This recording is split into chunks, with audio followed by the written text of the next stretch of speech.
Welcome to the Outside the Business Boxes podcast, where we're talking about how to ignite your business today for the future using systems for everything you do in your business to make your life, your employees' lives, and your customers' lives easier for you to ultimately enjoy your business and, of course, make more money. I'm your host, Chad Murray. Thanks for coming to Outside the Business Box podcast. I am Chad Murray, your host. Listen at your own risk tonight, because just go get yourself in trouble, because here we are. We have some trouble here tonight. Cody Hey. Whitwood, my sales manager, my guru, my chimney world man, my everything in the chimney business, is here tonight, and we're going to just discuss our past 2021, and we'll get to know Cody a little bit better. So, hey, Cody. Hey, Chad. So let's just get into you first before we get into what we've accomplished over the last 13 months. Tell us who Cody is. I am 39 years old, married, 4 kids.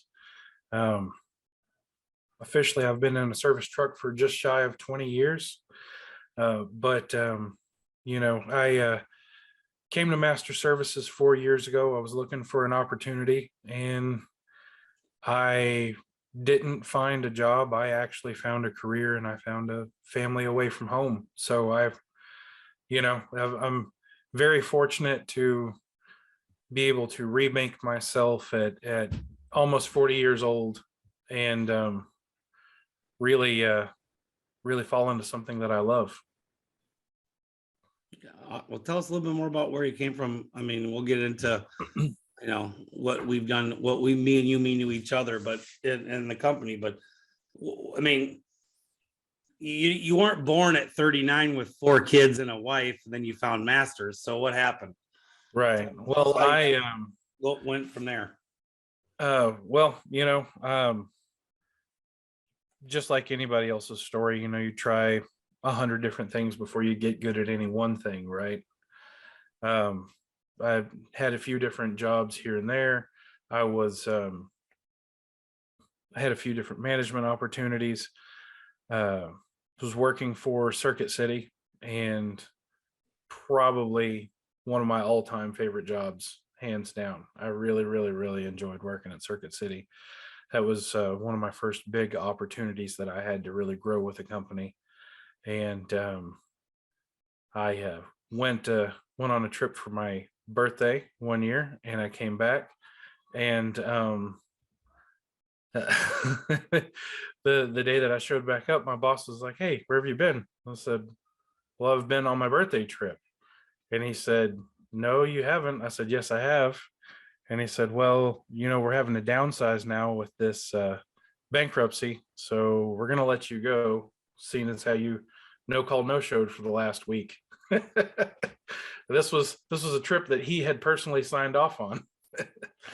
So, anyways, I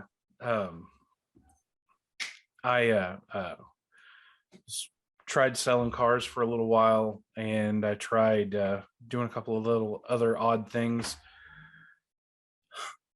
Was looking around one day, and I found a job posting for direct TV installers, and they said you could make an insane amount of money installing direct TV. I thought, well, insane amount of money, I don't know how much that is. So I called the guy, and he was William Barney. Everybody called him Billy. And he said, "How old are you?" And I told him. He said, "You got wife and kids?" I was like, "Yep." He said, "All right, well, where you live?" I said, "Wichita Falls." He said, "You're too far away." He's like, "Guys from Wichita Falls never work out." It's like, "I'm sorry, it's just too far away. I'm in Lawton. You're an hour away. I can't maintain quality an hour away. It's just impossible." He said, "But if you honestly think that you can make this work, call me back and we'll talk about it." And he hung up on me. And, I talked with my wife about it and everything else, and I let it go for a day or two, and I finally decided, that really pissed me off. Somebody telling me what I can't do, which is definitely a way to get me inspired, is tell me what I can't do. And I called him back and I said, hey, you know what? I really want that opportunity. I was like, I don't have anything else here in Wichita Falls. It's all played out. There's just nothing that, there's food service and volunteer work and a bunch of other stuff. And unless you have some kind of a degree, which I didn't have at the time, I just, you know, it's just whatever. And he said, well, I tell you what, why don't you come up here and we'll do an interview. I said, okay. So I woke up the next morning. He wanted me there at 7. So I left at 5:45, drove all the way up there.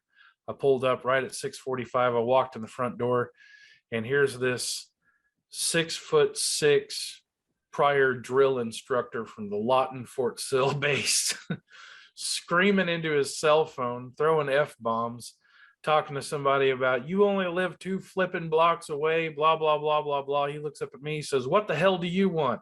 I said, Mr. Barney, I'm Cody Whitwood from Wichita Falls. I had an interview with you this morning. He said, you're the guy from Wichita Falls? I said, yeah. He said, this MFer just drove all the way up from Wichita Falls. You live 2 blocks away and you can't drive into work. There's only an inch of snow on the ground. And he said, you're fired. And he hung up and he looked at me. He said, you want the job? I said, yep. He said, you're hired. and that was, he and I actually had a really great relationship. And I started out as a basic installer. Then I became a training technician, and then I was a lead technician. I moved into doing service work, quality control. And by the time I left, I was one of the few people that was certified to train other individuals to do a particular type of satellite internet installation. I was a district supervisor, and there was no more upward movement. And I had just been diagnosed with an autoimmune disorder that was really making it hard for me to be able to move around and do the things that I needed to do at the time. And my boss at the time told me that he just didn't have a place for me anymore. He couldn't accommodate me. And so they gave me a few months severance pay and sent me on my way. How long did you work for them? 13 years. Oh shit, I didn't know it was that long. Yeah, 13 years. And when I left, I was managing the Dallas, Fort Worth, and Waco markets,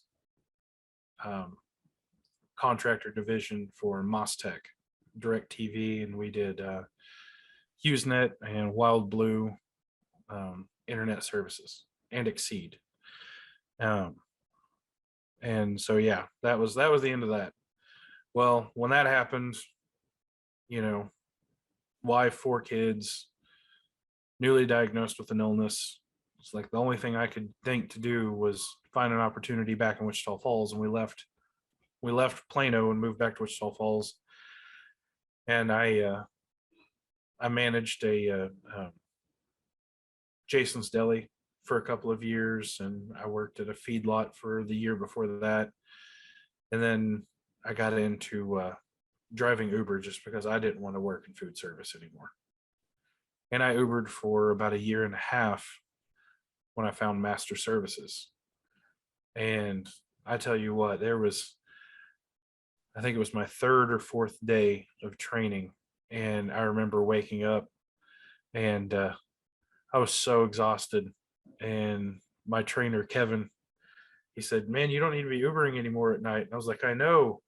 And then you called me and we were talking about, hey, why are you so tired? It's like, because I'm still Ubering. And you told me, stop freaking Ubering. I'm paying you more than enough money. You don't need to worry about Ubering. The money will show up. And I wasn't fully bought in at the time. I'd been burned so many times at other jobs, just like anybody else. I was still really skeptical. And it's like, yeah, stop Ubering. And I think I still Ubered for about the next 3 or 4 days. And I trained for 7 days. And then Kevin was going on vacation for the week of Christmas. And so I did the Thursday, Friday, Saturday, the week before Christmas of 2008. And then everybody called me. I remember everybody. And they said, hey. 18, not 8. Yeah, it was 2018, not 2008. Yeah. And everyone called and said, hey, you know what? It's the week of Christmas. Nobody's going to buy anything. you hadn't been around long enough to even be able to convince anybody to buy anything at this time of year. So just don't beat yourself up. And my first week out of the gate, I think I sold $24,500. And I was ecstatic. I was like, what? And it's just taken off from there. I found, I was in school at the time. I had been in school for about 2.5 years, working on an engineering degree. And when I found this, I found all of that passion that I was looking for. I found, the math, I found the engineering, I found the ability to learn a new skill set. I love being able to move around and talk to customers and be somewhere new on a daily basis. I love that ability. And when I found this, and that was everything, it took me finding master services for me to realize what I truly loved about direct TV when I was doing it. Because just like everybody else, when I heard the opportunity of, office manager, okay, now field manager, okay, now general supervisor, and then getting into district manager, I kept thinking, oh, well, I'm going up the ladder. This is what you're supposed to do. And when I found master services and I got to crawl back into a service truck and being able to run around and talk with people and be the guy that solves the problem, oh my gosh, you have this problem and I can fix it for you. That's what I like doing, is I like solving problems for people.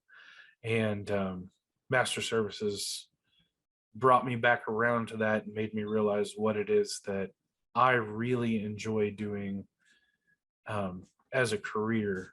And I found that chimney service is the calling, which I think you can have two completely separate things and they be found at the same place. Chimneys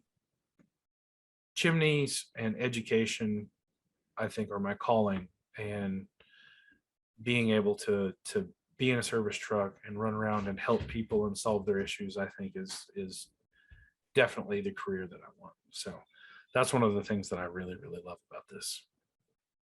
Well, I mean, I remember telling you needed to quit.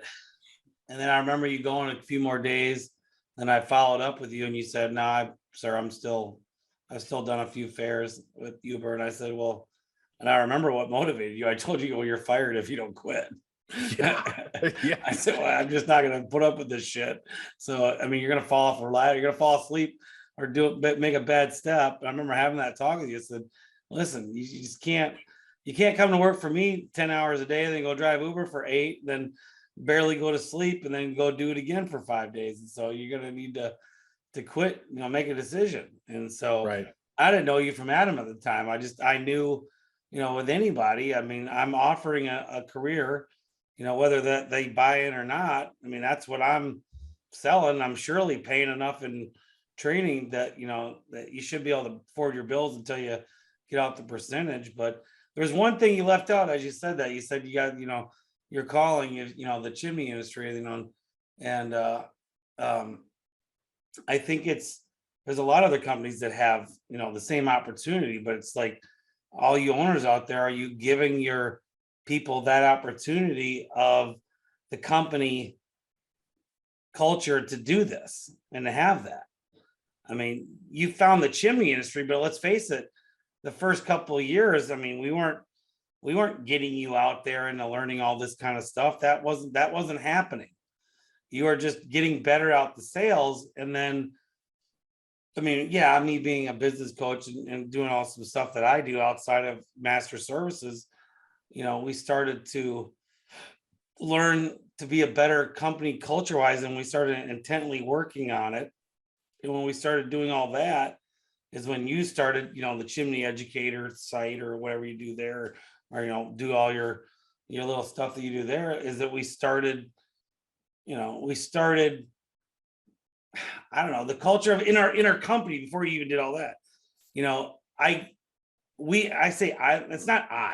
We created a culture that people can love the industry but love our company as well. Right. And so, I mean, we really do. And I'm saying it, I really should have you saying this, but because everybody hears me say it all the time, but we really do. I mean, I would put up we always had a good culture. we always had love for our business and people would always do that. But in the last year and a half, the intentional working on it, and really only about a year now, really, of doing it, that I would start putting stuff in the Mark Stoner realm of how his guys are the way our guys are. Mhm. I mean, and you've been a huge part of it. I mean, you've probably been more instrumental than me. I'm just the vision guy and says, hey, we're going on this path, and then you got the foot on the pedal and you're the one doing it. I mean, with John and them, but I mean, you're doing it. And so, Right. but I mean, to toot my own horn here, I'm giving you the leeway to do it. Yeah. Go do it. I mean, how often, I mean, so a lot of the people listen and stuff, that own companies that haven't got to the point, where they would step out, at least in the capacity that I am. I mean, how much do I hover over you guys? Barely at all, honestly. You I mean, you follow up, truly.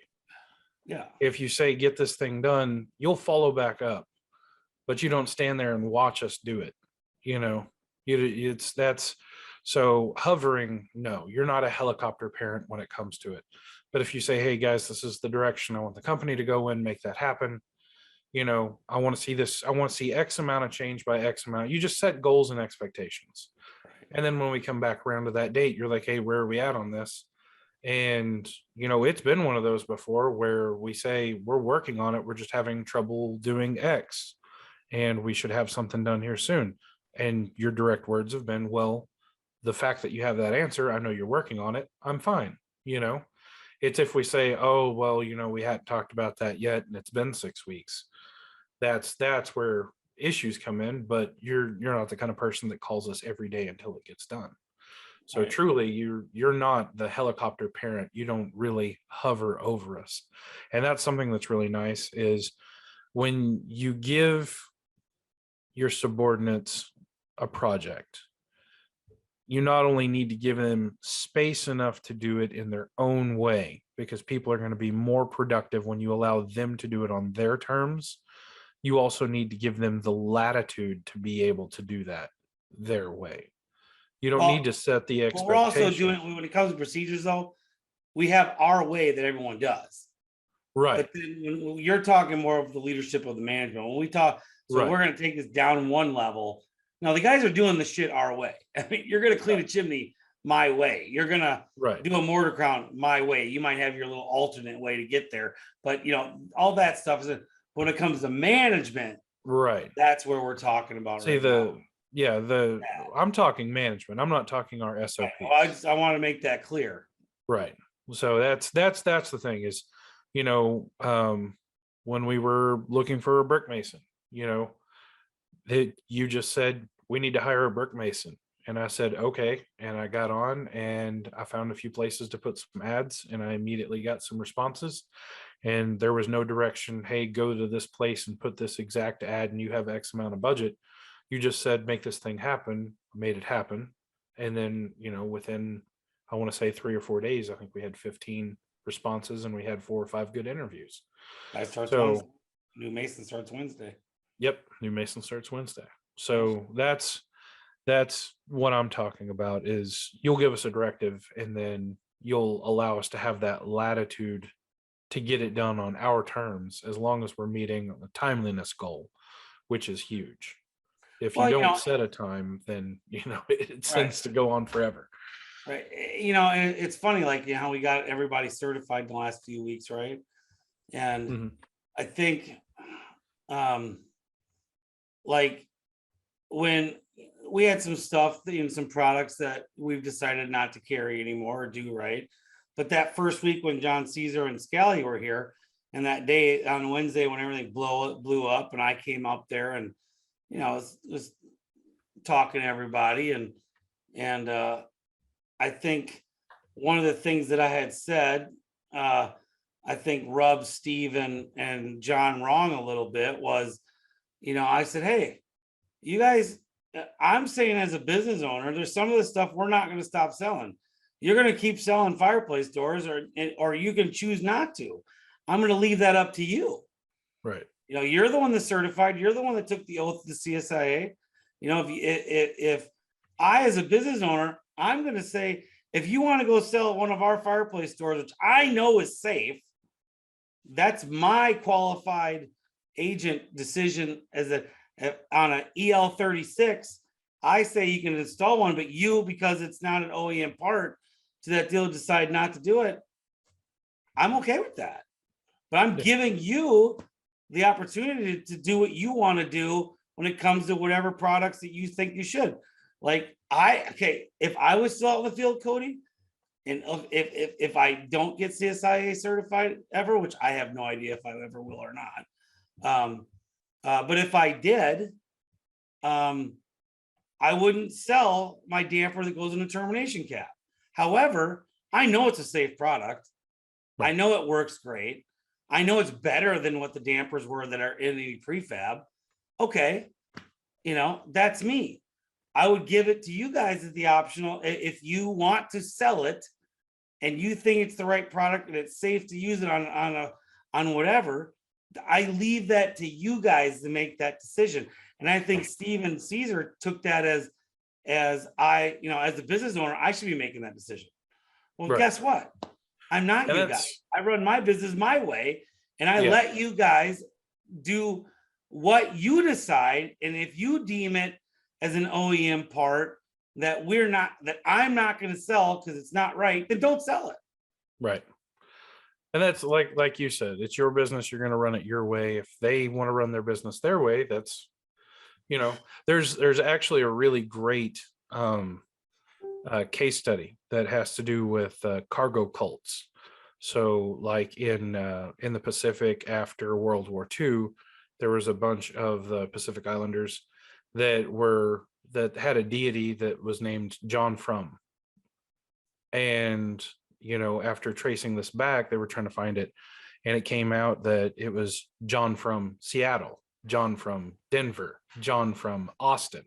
Yeah. But his name was John From because John was the most common name, right?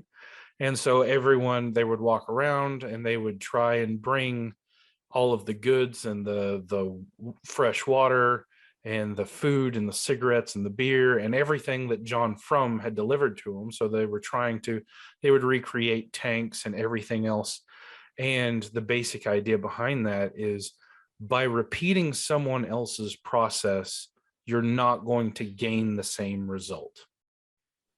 And so there's a lot of people that are applying that to a business theory now, and they realize that if you look at a John Caesar or you look at a Mark Stoner or a Steve Scally or a Jim Brewer or any of the other guys that are out there, or Chad Murray, for instance, if you try and set your business up the way they're doing their business, it's not guaranteed to work.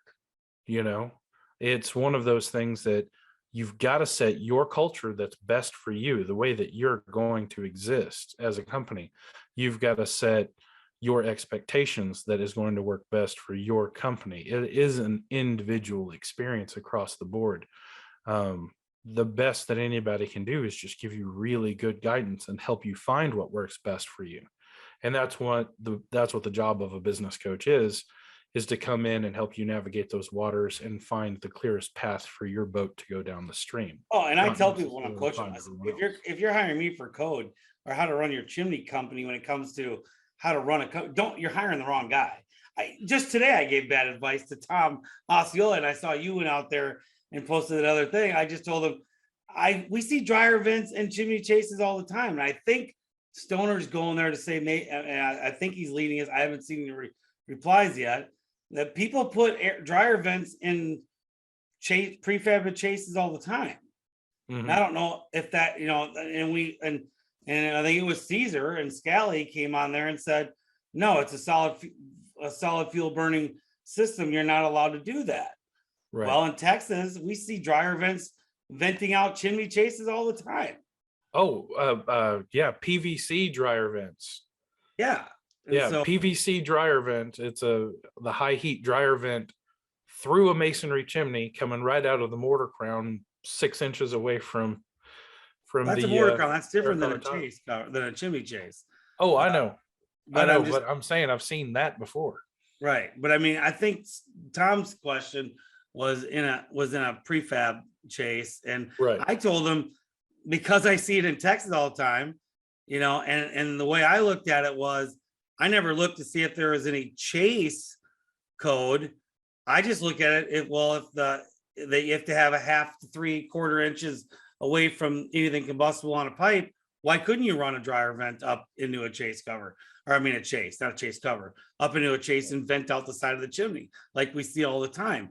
Now, then I saw what you wrote down there and what you did.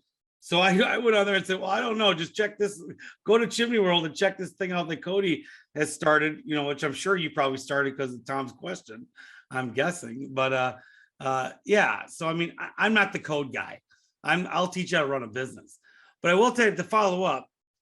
So that week with Steve and John, it is what it is. But then when Jake came, Cromwell, which I've known longer than I've known Scally and Caesar, Jake sat down with me and talked to me. Right. And he said, listen, so what you're saying about these parts that you've been selling for years, and I'm not telling you to or not sell them. The reason why that you should not have them in your company is because your guys, your 19 certified CSI techs now took an oath to not sell that shit. And I went, oh, I didn't really look at it like that when Caesar and Scally were here. I wish they had sat me down and they didn't do anything wrong. I'm just saying, I wish they had said, well, listen, and explain it to me in my thick skull way of, hey, listen, integrity wise, these guys took the oath. So, you should probably take that away from them so that you don't have to deal with their integrity like that. Don't sell that shit anymore. And so what did we do? I went to you guys and I said, okay, we're not going to sell fireplace doors on existing fireboxes that you can't get doors for. We're not going to sell the termination caps and dampers inside of them anymore. And was there another one? Termination caps and the dampers, it was the doors, and I think that was it. That's it. Was there one other one? I thought there was, but either way, none of this stuff is mind blowing, right? For anyone's real paycheck, even though I may have made it seem like that a couple weeks ago, it really isn't. And so we decided to rip and replacements. If you got a broken damper or whatever, right? Right.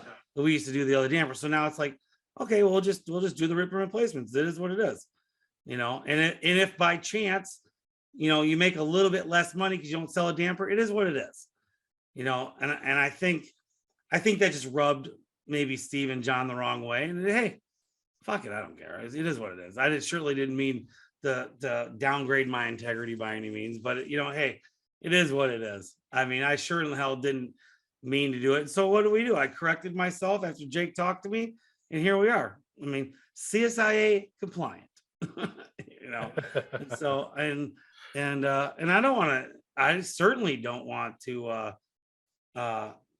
make anyone in my company ever have to question their integrity because of a choice that I've made. Right. I don't ever want that. And that seems to be of what I was probably doing when Scally and John were here. And so I probably was. Yeah, I'm not going to lie. I mean, I probably was, because that's not how I'd run my business for years. Well, the one thing everyone has to realize, I'm getting you guys all CSI certified. I'm not CSIA certified. I didn't read the compliance rules you guys have to follow and all that kind of stuff. And, let's face it, it's a little different for me to have 19 certified CSI people working for me now that all have to uphold the standard. Now, I still have the standard from CCP, but I just never read. I don't think when I read it, I don't think it says anything to do with OEM parts. It actually says OEM parts in your standards with CSIA. They actually have a line or two about it. Oh yeah, absolutely. It's not in the CCP. And if it is, I don't recall it ever being. That's why it never came to question for me. And so, and if I did, I just fucking did it wrong for years, but it is what it is. Again, qualified agent, we've never had it. None of the parts we sell have we ever had an issue. Right. Ever. Because we know that they're, if not good or better. So let's get back to Cody. So we were just kind of, so, all right. So here we are, you almost get fired your first week because you weren't going to quit Ubering. So here we start Ubering. We move on for a couple of years of you just selling, which by the way, after some drama with some other guys that you were working with, we got rid of them. It's just you and this other guy named Tim left, right? When we first started. Yeah, that was your first year. First you part and of Tim. 2020. Yep. First part of 2020, it was just Tim and I. And I remember it was March 3rd. And that was the last sit down restaurant I was in for like a good 13 months. It's at a Chinese joint, a little buffet place here in Denton.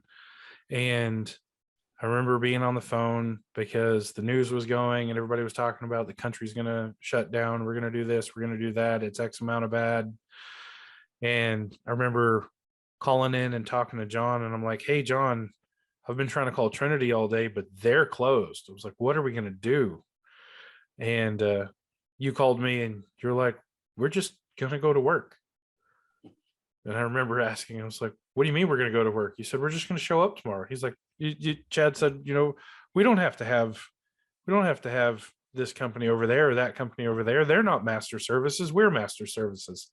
We're going to show up for our customers and we're going to do the job. And I was like, well, okay.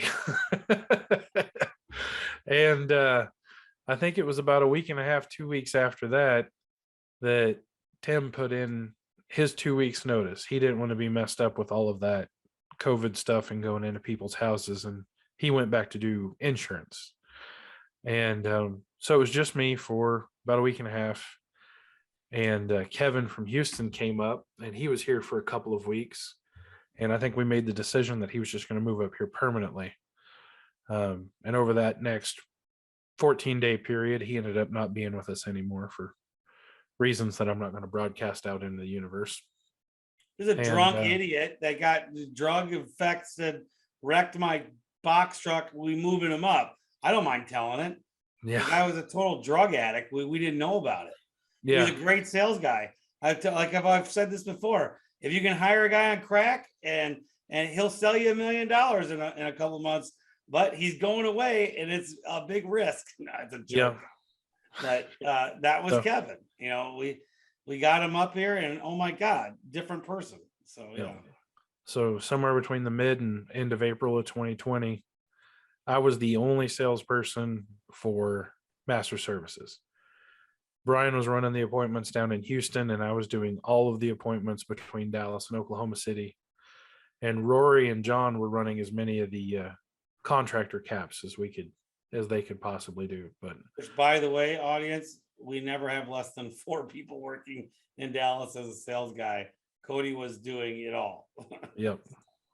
So, but that went on until, I think I got my first trainee on the 3rd week of July. And by the middle of August, I had 3 more trainees, and that first trainee was already out on his own. And then we were just kind of turning and burning. We were doing pulse hires. Do you have a pulse? Great, you're hired. It was a rough time. Yeah, it was. And it was, middle of COVID, and it was whatever you could get a hold of as far as people. People were getting paid more to sit at home and do nothing than what they thought their time was worth to go out and actually make a real living. And 2020 was rough. I really think that had we been fully staffed, we would have crushed 5 million in 2020. I don't know if we would or not, and I'm not going to speculate if we would or wouldn't have, but what you're getting to is what did we learn for 2020? So why we walked into 21. Yeah, it was always stay staffed, always keep hiring. That was the biggest, I think, mind-opening thing for me was we'd gone through, we typically always had, we would have our 3 or 4 guys in Dallas always. And then we would hire 3 or 4 more to educate sweep sales. And then we would can the bottom 3 guys. And then we'd do that every year. Every year. You were always one of the guys that stayed, right? After since you've been hired. We'd always can people come late January. And the crazy thing wasn't that I didn't have the money to keep them employed. It was that we would slow down enough that I didn't, a lot of years these people would quit, and then I would let go of a couple guys, and they just weren't the right people. So we really, I've only had a few educator hires that are actually good salespeople until you and Marty and maybe a couple other guys, but before that, all the guys that were stealing from me were all good sales guys that they just were terrible people. Right. And so we walked into 2021 really with the worst season we'd ever went through. Worst year. We did not come out of there financially very strong.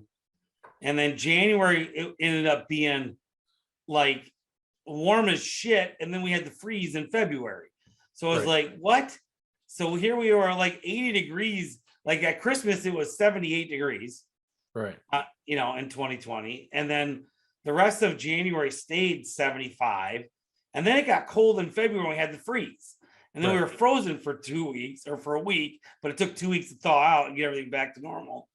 And I'm just sitting there going and watching people I'm coaching, listening to everyone who's talking about how they're just crushed 2020 and was crushing it still. And here we are, like just getting ass kicked. I mean, just and bad.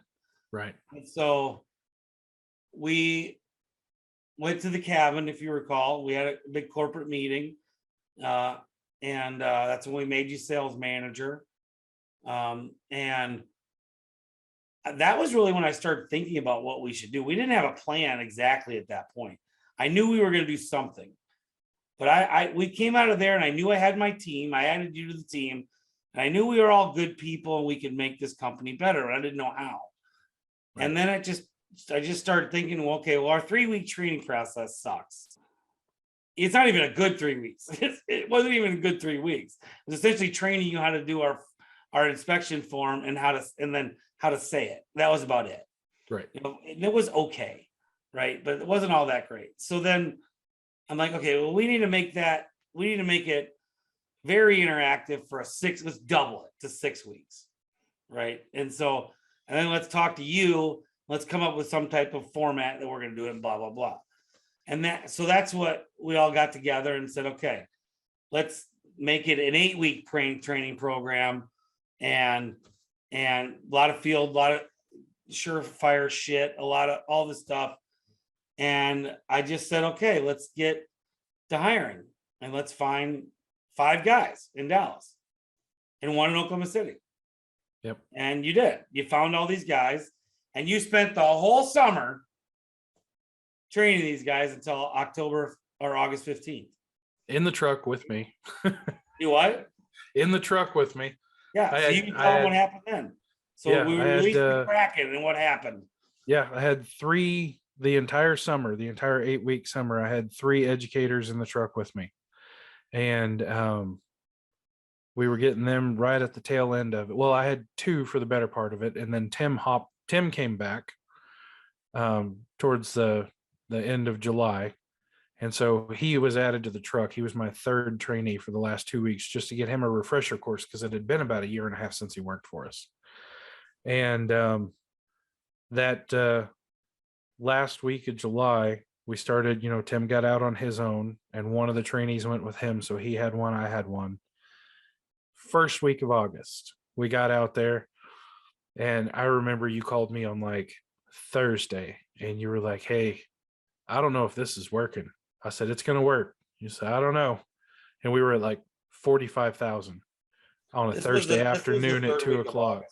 Say what? I'm wrong. This is the 3rd week of August. Was it the 3rd? I thought it was the 1st week of August. No, it was the 3rd week of August. Okay. And So it was Thursday afternoon. We were at like $45,000, which generally that time of year, August and September, we ran anywhere between 42 and 53,000 a week, which is rough. We lose our ass in those 2 months.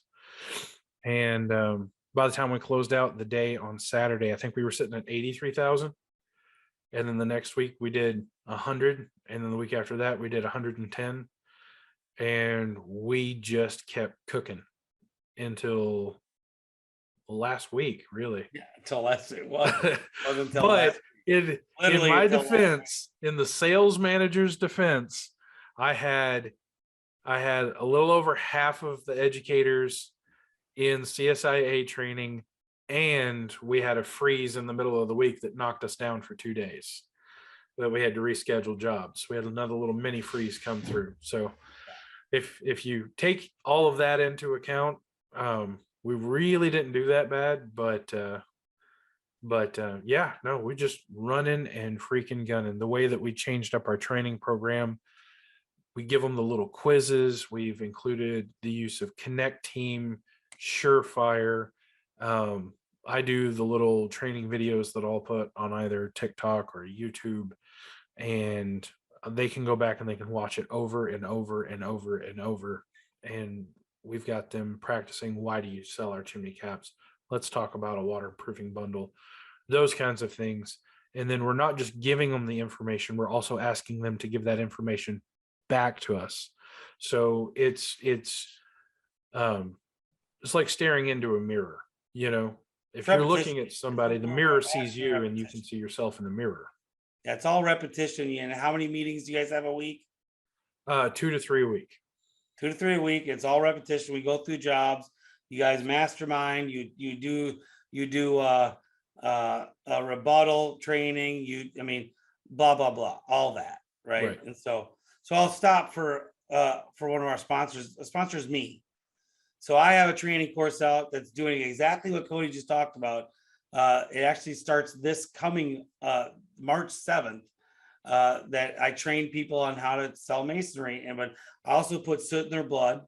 It's $500 for the first guy, $400 for the next, and we go 2 months of training them through the course on how to do it. So far, out of the 6 guys that signed up for my first course, 4 of them have almost tripled their sales in the first month of working with me, and I just see it getting better. And so, if you want to sign up, go ahead and message me or email me at chat@outsidethebusinessbox. I got limited spots starting March 7th to train one of your educator sweeps on how to sell masonry and how to really do it. And then after the 2 months, we continue, and we're going to be adding them to Cody's meetings and my meetings, that I'm actually going to start getting active in meetings with all the sales guys once a week. And so that's going to continue. And then the charge is a little bit less. We can talk about that once you come on board, but that's what we're doing. If you want it, it's chat@outsidethebusinessbox.com. Send it over to me. I can put a guy in starting this Monday, March 7th. It'll be at, I believe it starts at 4 Central, so 5 Eastern. Give me 1 or 2 of your guys, and I promise you, I'll get them an SPO of 2,000 or more by the end of the, no guarantee, but if they're good people, they'll have a 2,000 SPO, especially if you're on the East Coast, because you have all that other stuff you can sell. All right, back to the show. Oh, and by the way, Bare Hands Pro is awesome. Alan Rush's Monday Morning Minutes and SnapLock is also the best way to go get all your tools. So, okay, Cody. It's funny you should mention SnapLock. I got my SnapLock delivery in what was it, Saturday. So I ran up to the shop. I got the soot blockers for the educators.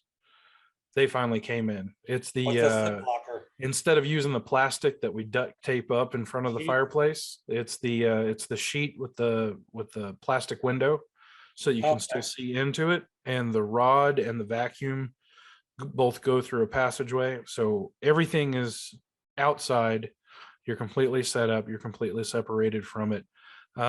Marty had been using one for a little while and he really enjoyed it. So I went and I swept a couple of fireplaces using it, and I bought 5 of those for the other educators. So I'm going to have those to hand out this week.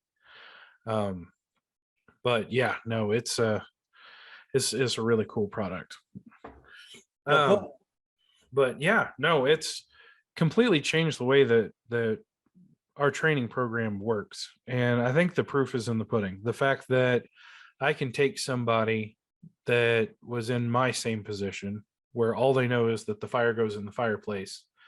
And when they come out the other end of it after 8 solid weeks, they know how to open a multitude of different dampers. They know how to do a proper sweep.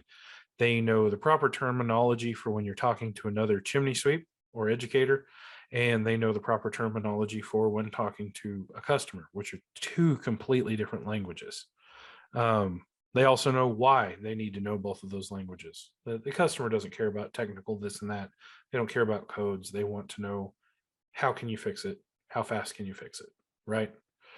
But I remember calling you the first time that I had one of those guys go out on their own, and I met them out on their first job ever.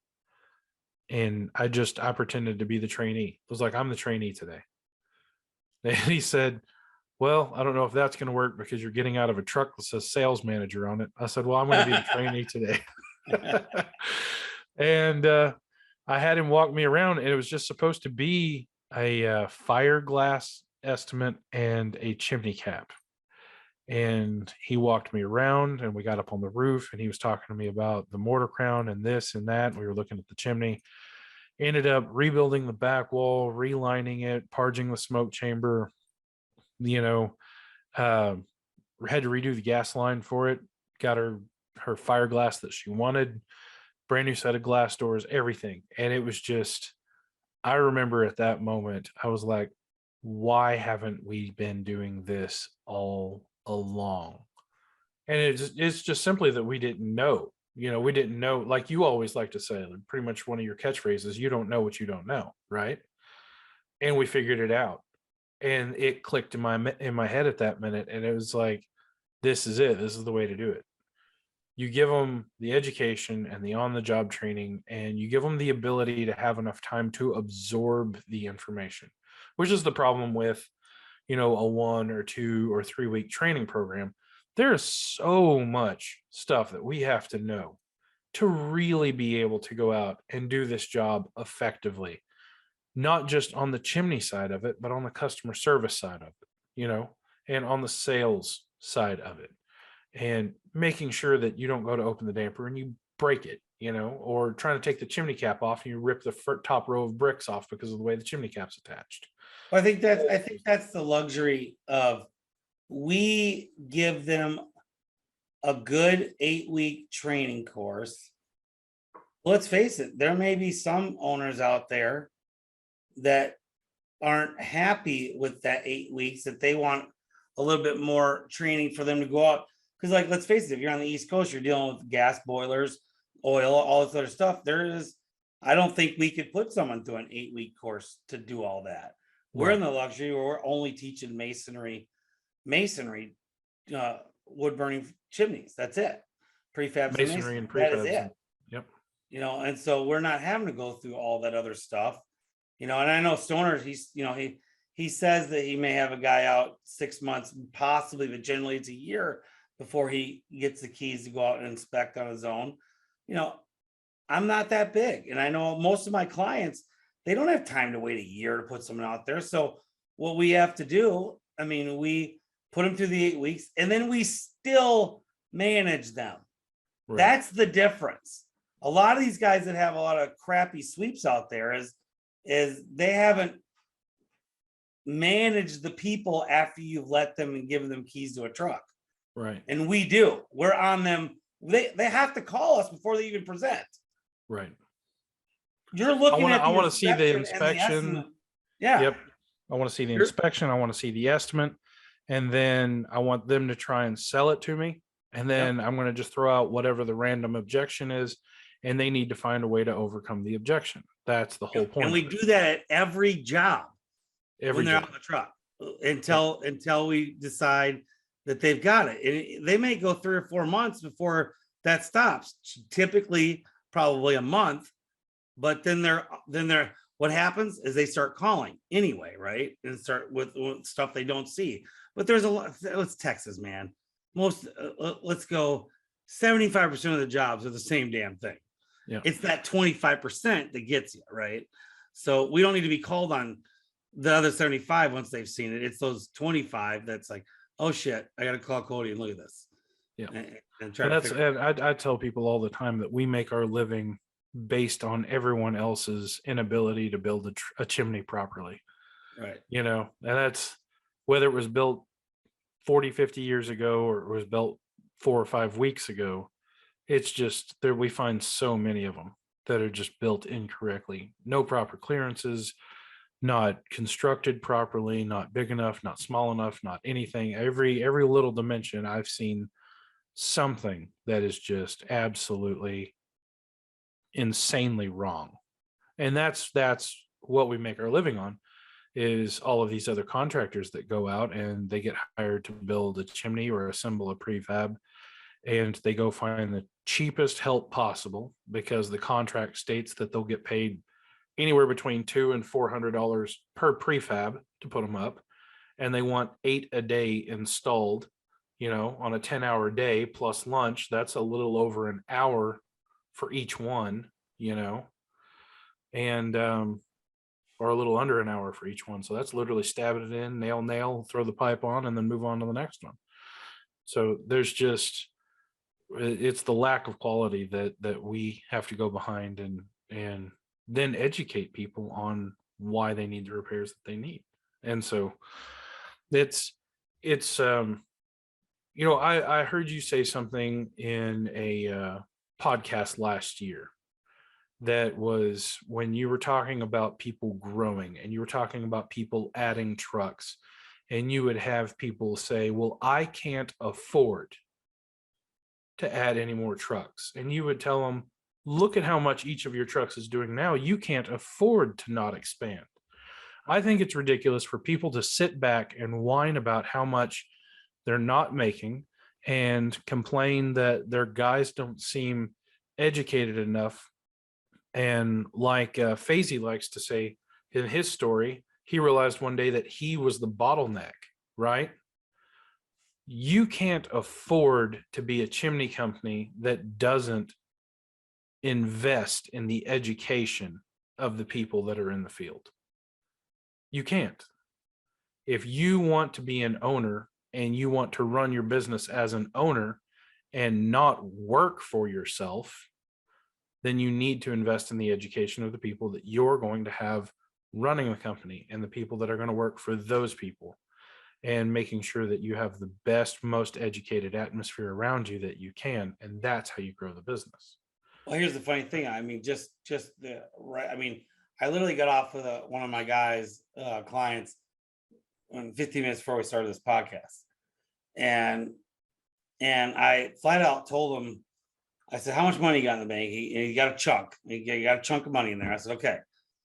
I said, "How many guys are you hiring right now?" He goes, "I need to hire at least 2." I said, "Hire 4. Hire 4. You got the money. 6. 2 of them are going to quit, so hire 4. And then when those 2 quit, hire 2 more, and get it. Because what I hear from owners is like, well, how do I get out of this constant loop of how do I train these people? Well, it's easy. You need to be overstaffed. You have to be overstaffed. You cannot train when you're understaffed, right? Mm-hmm. You have to get these guys to a point to be able to assume to do some jobs. This is why what we call easy trucks, to be able to do that, so that you can sit back and now start training everybody how to do the hard stuff as well.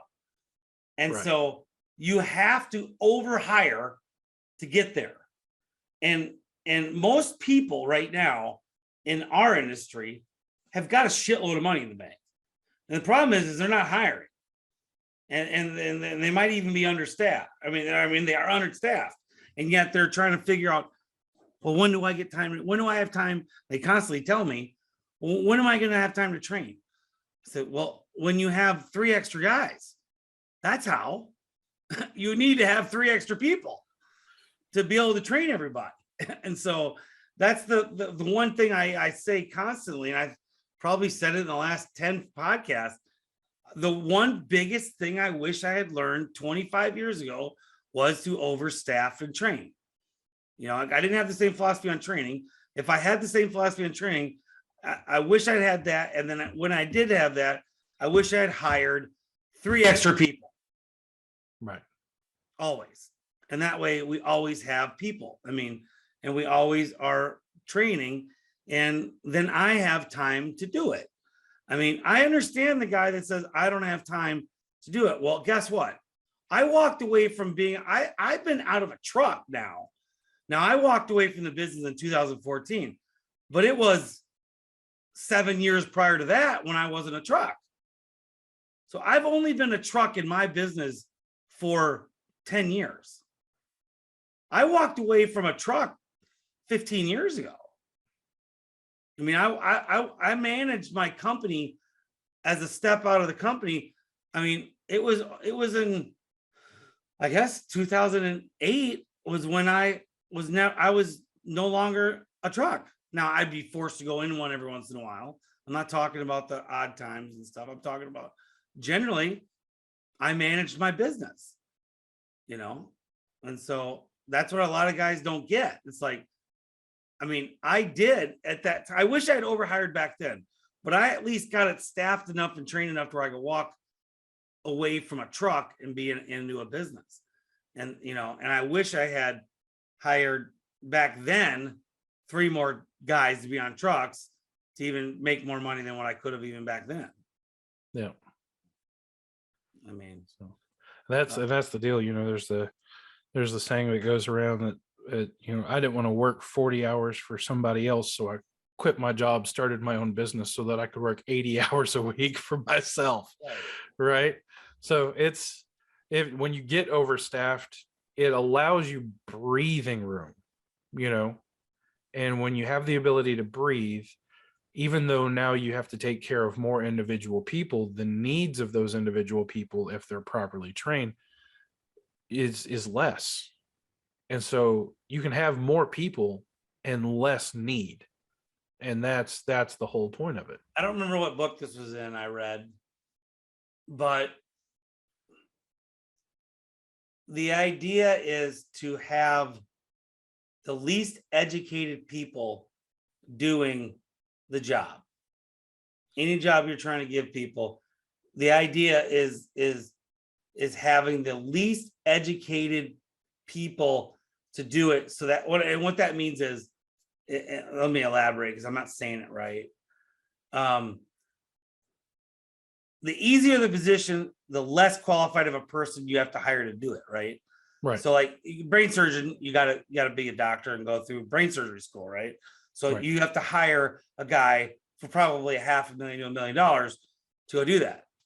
Well, that's because that's what they have to do. Now, when you're talking about how it is to have a call center person, okay, well, you don't necessarily have to go find someone that's ever done call center, but if you have the right systems and stuff, you can find anybody to be call center as long as they're the right type of person, right?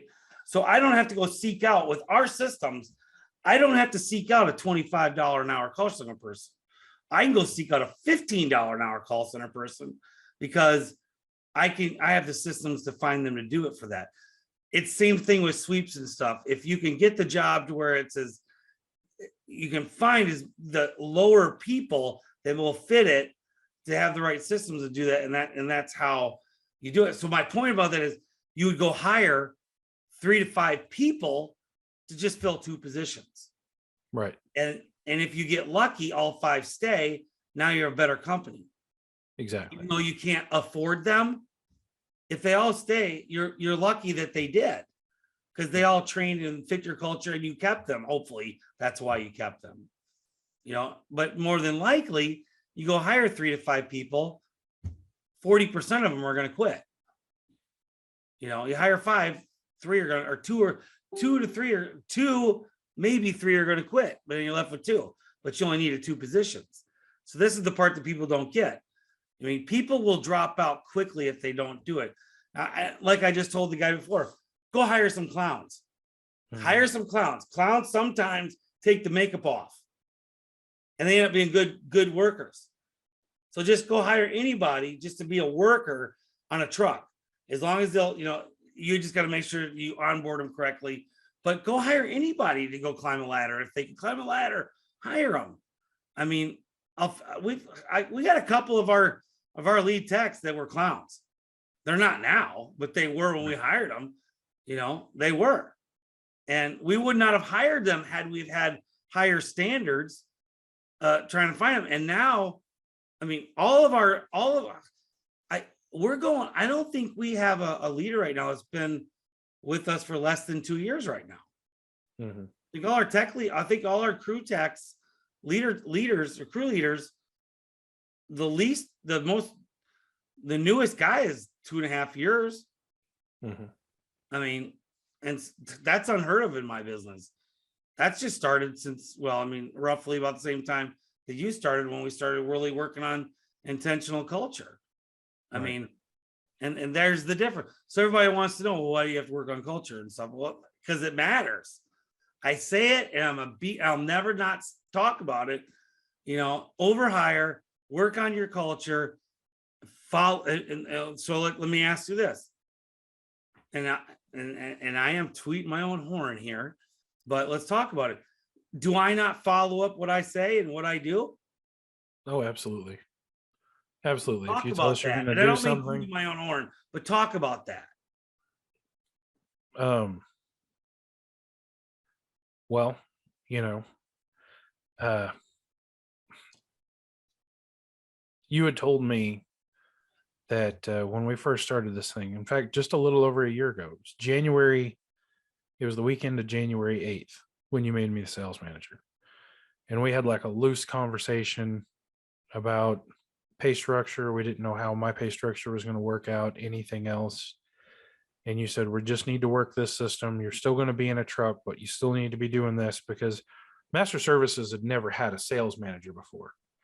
So we literally went and got a bowl of primordial soup and started to make this baby, from scratch that weekend. And it's been just over a year.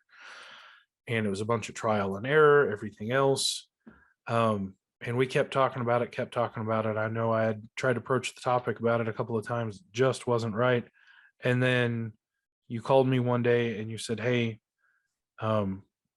you've really worked on it. You're officially out of the truck. And now I'm going to take care of you. And this is what we're going to do.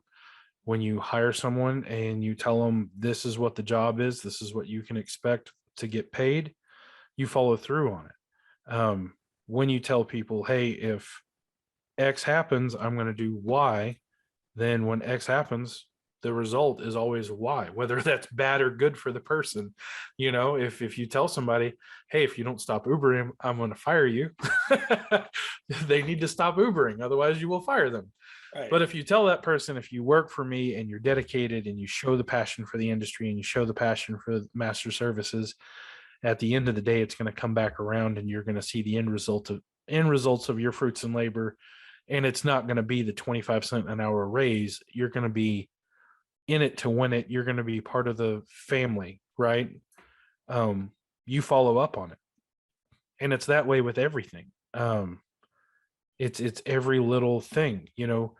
You brought us all in for our big employee meeting last year, and you started the meeting out and you said, who wants more money? And man, every arm in there went up.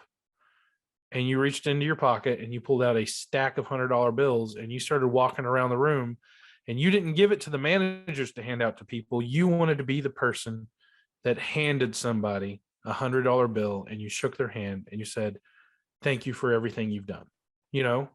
That was post 2020, probably one of the worst years we've ever had.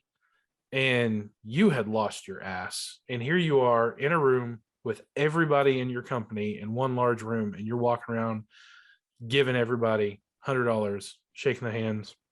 And then that was the thing throughout the party. Every now and then you'd make a run around the room and you'd give somebody another $100. And that was the thing. And you said, hey guys, part of this culture, part of what we're going to be doing is we're going to get you training for safety equipment. We're going to get you certified so that you have a better education on systems. And every step of the way, everything that you've said you were going to do, you followed up on. You had Jim Brewer come out, and he came out twice, and he got us the equipment we needed, got us the training we needed, and I've kind of upkept that training. You wanted to try the direct vent stuff for a while. You brought him back out to make sure that we had the right person to train us how to do direct vents. We're the direct vent guys running around. And then you paid for the CSIA to come out for 2 separate weeks. And you bought all the training materials. We set up extra quizzes, everything else. We did study groups. And they were here on 2 separate weeks trying to get everybody recertified. We had a couple of people that you paid for their second test. Josh Curry, he didn't make it on the first round. On the second round of testing, he blew it out of the water. He did great, but that's because he knew that he had the support system from Master Services to make sure that he was ready when he took the test that second time. And like we told him, we were going to pay for it the second time if they wanted to retake it. And sure enough, he passed, and he was absolutely ecstatic. I had Becky and Debbie both, our call center ladies, because you guys listening don't know who they are. Becky's been with us for quite a long while, and Debbie is the newest call center person that we have. I think Becky's probably been around the longest, and then Debbie's the newest. Over 10 years, and for 7 or 8 years at least. And then Debbie started a little less than a year ago. Yeah. And they were both stressed out. I mean, unbelievably stressed out. They just knew that they were going to fail that test.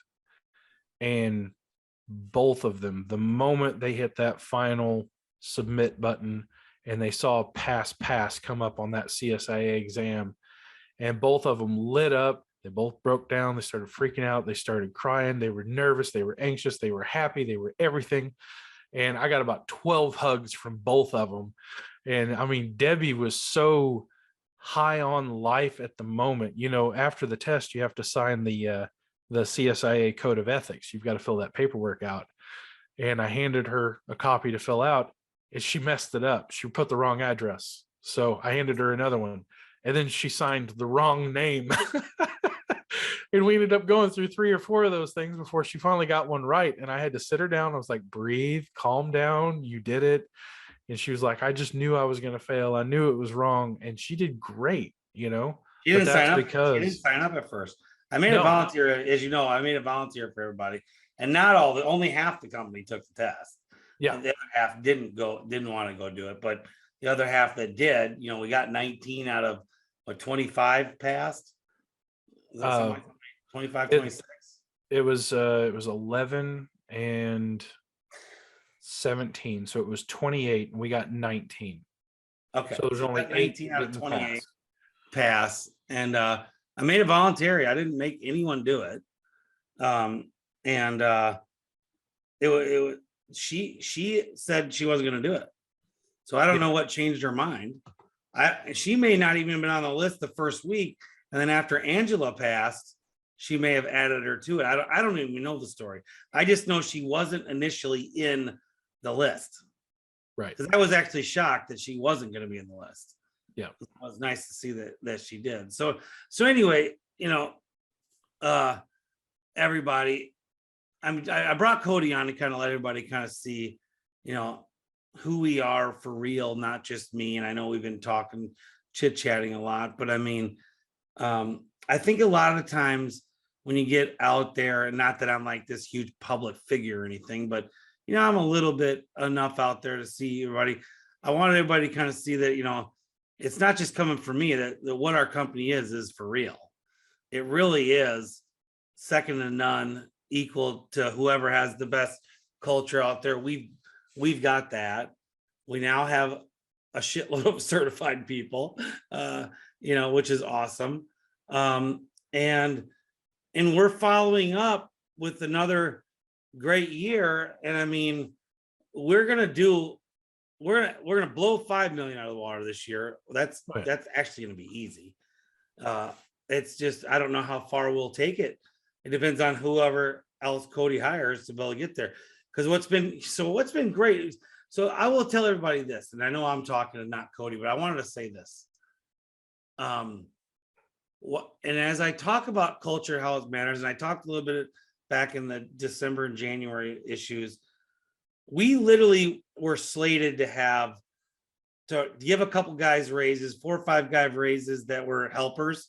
And we were going to have, what was it, 11 or 12 trucks in Dallas on the road doing work. And we did it with 7. We did 4. We did $2 million in 5 months with 7 trucks in Dallas and 2 in Houston. Yep. That's what we did. And my educators managed to pull out of the sky an extra $1.1 million. Just that wasn't there. Yeah. You know, it's actually 900. I was wrong when I told you it's actually 900, but still 900. Still phenomenal. Okay. Still $1 million. Yeah, it's rough. It's What's almost $100,000 between friends? Isn't that what the guy said that to me when I had the wrong sales last summer, and I put that out there? What's $1 million between friends? Yeah. I don't remember who said that, but I put a pencil to paper over this last weekend, and I ended up I had to stay in a hotel this weekend because we live in a pier and beam house, and a skunk got right underneath our bedroom and got spooked by something. And so it just ran us straight out of the house, especially in my bedroom. So we were at a hotel over the weekend, and I had some free time. I wasn't doing house stuff. And so I sat there and I was looking at the numbers for 2021, and I was looking at, okay, if I hire another guy here and another guy there, and how I'm going to set this up, how do I want 2021 to run? And I think we can get right at 6 million this year. I really do. So I'm not down to doubt you at all. So I mean, I know what we've been capable so far, and I mean, what's the worst thing could happen? I do 4.5 and I still beat last year. Yeah, we'll easily do 4. Anyway, we are tooting our horn a little bit for everybody out there. I think the takeaways from today, and we'll have Cody on again, is really the method of how we did it was overhire, train, free yourself up. Take some chances. Get yourself in trouble. If you've got the money, overhire. Give yourself some relief, do it, and then you can concentrate on the training. And that's really how we've done it.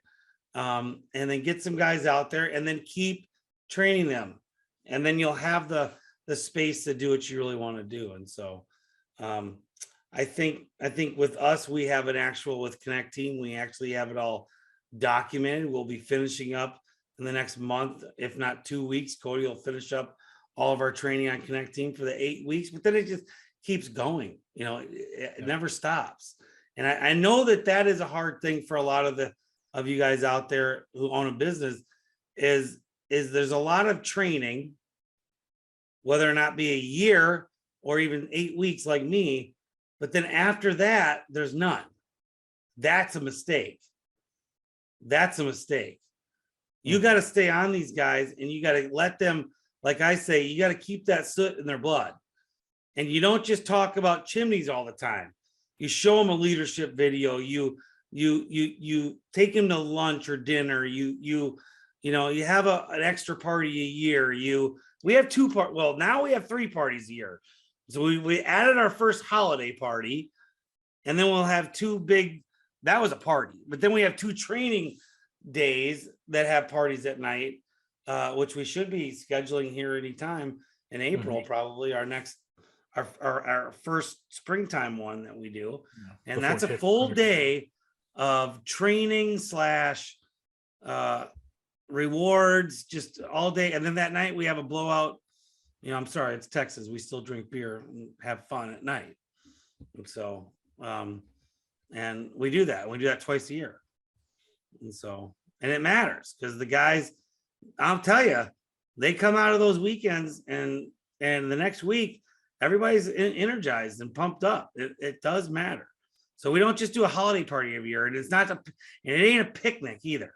We do a full day of training, and then we party at night, right? Oh, absolutely. Absolutely. It's training, meetings, round tables.